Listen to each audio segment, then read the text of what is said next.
Hello students, this Syed Haider Ali your educator. और last video में हमने देखा था कि हम डेटा फ्रेम की रोज़ पे और कॉलम्स पे ऑपरेशन कैसे परफॉर्म करें। इससे पहले की जो कुछ वीडियोस थे उनमें हमने देखा था कि how can we create a data frame with different ways. Okay, so अलग अलग तरीके से सीरीज़ से, डिक्शनरी ऑफ लिस्ट से, लिस्ट ऑफ डिक्शनरीज से हमने डेटा फ्रेम और सिंपल एक डेटा फ्रेम हमने क्रिएट करना सीखा था। बेसिकली डेटा फ्रेम क्या होता है? डेटा फ्रेम एक डेटा स्ट्रक्चर है जो कि पेंडास के अंदर है। और पेंडास क्या है? पेंडास एक लाइब्रेरी है पाइथन की। ओके, पाइथन में जो बेसिकली हमारे सिलेबस में है वो 11th के सिलेबस में नमपाई थी, और पेंडास और मैटप्लॉटलिब ये दो लाइब्रेरीज़ हमारी इसमें हैं 12th में आपके। सो आज को हमें क्या करना है? आज हमें adding a new row to a data frame. Last video में जो हमने करा था रो पे नहीं कॉलम पे ऑपरेशन परफॉर्म करा था, और एक कॉलम ऐड किया था। जिन्होंने लास्ट वीडियो नहीं देखा है वो पहले देख लीजिए।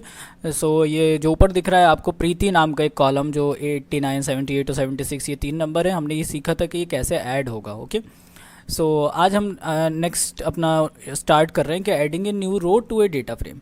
किसी भी डेटा फ्रेम के अंदर एक नई रो कैसे ऐड कराएं। We can add a new row to a data frame using the data frame dot LOC, ये लॉक। ओके, और उसके आगे 2 स्क्वायर ब्रैकेट्स, एक ओपनिंग और एक क्लोजिंग मेथड, ये मेथड है। Okay, consider the data frame result DF, मतलब कि जो हमने ऊपर जिस पे परफॉर्म करे थे लास्ट वीडियो में result dot DF, result DF मतलब रिजल्ट डेटा फ्रेम। हालांकि हमारे डेटा फ्रेम का नाम जो हमारे प्रैक्टिकली हुआ है उसमें DF1 है। That has 3 rows for the 3 subject. Okay, math, science and Hindi. Suppose we need to add the marks for English subject in result DF। अपने डेटा फ्रेम में हमें एक और सब्जेक्ट ऐड करना है, उसके मार्क्स ऐड करने। We can use the following statement. कौन से स्टेटमेंट हम यूज़ करेंगे? सी दिस, क्या करा है हमने? रिजल्ट DF डॉट LOC और स्क्वायर ब्रैकेट के अंदर हमने उसके जो रो है उसका नाम लिखा है, और उसके बाद हमने नंबर्स असाइन कर दिए उसी फॉर्म में जिस फॉर्म में हमारे, जिस सीक्वेंस में हमारे नेम्स थे। ओके, फिर क्या यहाँ पे लिखा हुआ है? We can not use this method to add a row of data with already exist. Okay, यहाँ पर हम एक और रो नहीं ऐड कर सकते जो ऑलरेडी एग्जिस्ट है। फॉर एग्जांपल हम इंग्लिश की जगह अगर हिंदी लिखते तो फिर हम यहाँ पे मार्क्स ऐड नहीं कर सकते। Index value label, in such case a row with the next with this index label will be updated. जैसा कि हमारे डेटा फ्रेम के जब हमने कॉलम पे करा था, फॉर एग्जांपल अर्नब का हमने अगर दोबारा से करा था तो फिर अर्नब के नंबर अपडेट हो गए थे। ये नहीं हो रहा था कि अर्नब नाम से एक और नेम क्रिएट हो जाए, एक और कॉलम क्रिएट हो जाए और उसमें नए नंबर्स आ जाए। नहीं, अगर हम सेम नाम कर देंगे, सेम नेम से कर देंगे तो वो अर्नब के ही नंबर्स को ओवरराइट कर देता है। सेम यहाँ पर भी है, अगर हम इंग्लिश की जगह हिंदी लिख देते तो हिंदी के नंबर्स अपडेट हो जाते हैं और नए नंबर्स आ जाते हैं उसकी जगह पे। ओके, देखिए यहाँ पर जैसे इन्होंने किया, यहाँ पे नए नंबर्स डाले तो इंग्लिश में अब नए नंबर्स आ गए, 99 आ गए 89 से। ओके, अभी हम ये तीनों चीज़ें एग्जांपल्स करके देखेंगे। Data frame dot LOC method can also be used, lock है ये, also be use to change the data value of a row to a particular value. For example the following statement set marks in maths for all column to 0। Same ऐसा ही जैसा हमारे column में हो रहा था पीछे, जब हमने प्रीति के या अर्नब के नंबर्स जो 90 दे दिए थे तो सारे वो 90 हो गए थे। सेम ऐसा यहाँ पर भी होगा। रो में अगर हम किसी एक रो का इंडेक्सिंग लिख के उसके आगे एक नंबर कोई भी असाइन करा दें तो सारे बच्चों के लिए या सारे कॉलम्स के लिए वही नंबर फिक्स हो जाएगा और वो प्रिंट हो जाएगा वहाँ पर। यहाँ पर भी अच्छे से याद रखना है कि NaN नहीं आएगा। अब if we try to add a row with lesser value than the number of column in the data frame, it result in a value error. Okay, अगर हम कम नंबर्स देंगे, जितने हमारे कॉलम्स हैं उससे कम, तो यहाँ पे एक एरर आ जाएगी जो है वैल्यू एरर। ये नहीं होगा कि वहाँ पे NaN लिखा हुआ आ जाए, नहीं, वैल्यू एरर आएगी। Can not set a row with mismatch columns, so you can not set a row with mismatch columns. Similarly, if we try to add a column with lesser value than the number of rows in the data frame, it result in value error. तो यहाँ पर क्या होगा? Value error आएगी। और value error किस type की error है? ये हमारी रन टाइम एरर है। With the error message, value error, length of value does not match length of index. Further, we can set all value of data frame to a particular value. For example, जब एक value हमने assign कराई तो क्या होगा? वो पूरे data frame पे आ गई है। ओके, अब यहाँ पर इन्होंने एक थिंक एंड रिफ्लेक्ट दिया, ये आप लोगों की एक्सरसाइज है। Can you write a program to count the number of rows and column in a data frame. ये आप करिएगा, ठीक है, ये आप सर्च करिएगा या कैसे भी करिएगा और कमेंट करिएगा। जिस जिस बच्चे ने भी करे वो कमेंट करेगा कि कैसे करा है उसने, अपने कोड को पेस्ट करिएगा कमेंट बॉक्स में। ओके, सो अभी हम ये तीनों ओके, इसके बाद डिलीशन आ गया है, तो अभी हम इन तीनों वेज से करके देखते हैं कि कैसे होता है। ओके,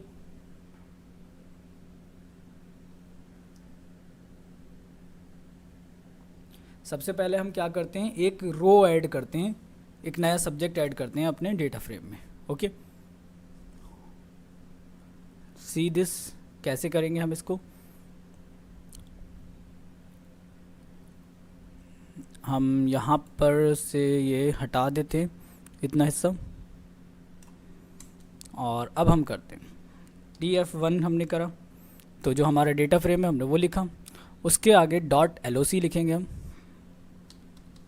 और LOC के अंदर हम अपना अगला कॉलम, उसका नेम लिख देंगे अगले कॉलम का, इंग्लिश, और जितने भी हमारे पास स्टूडेंट्स थे, आई थिंक 3 थे हमारे पास, तो 3 नंबर्स हम एंटर कराएंगे यहाँ पर। 88 करा देते हैं, 78 करा देते हैं और 98 करा देते हैं। ओके, रन करते हैं हम अब।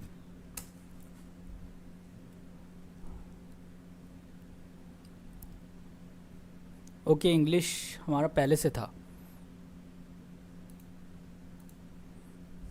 इंग्लिश हमारा पहले से था, हम यहाँ पर कोई और सा सब्जेक्ट ले लेते हैं, मैथ्स।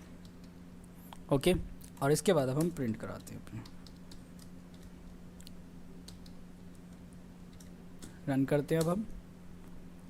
सी दिस के पहले हमारे पास 3 सब्जेक्ट्स थे, अर्नब, रिया और अली, और उसके बाद हमारे पास 4 सब्जेक्ट्स आ गए, और जिसमें 88, 78 और 98 3 नंबर्स भी ऐड होकर आ गए। ओके, तो ये हमारा पहला वे था जो हमें करना था। अब हम दूसरा देखते हैं। दूसरा क्या था कि अगर हम उस रो को ही फिर से लिख दें किसी नाम को, तो वो उसे रिप्लेस कर देता है। देख लेते हैं, ये करके भी देख लेते हैं।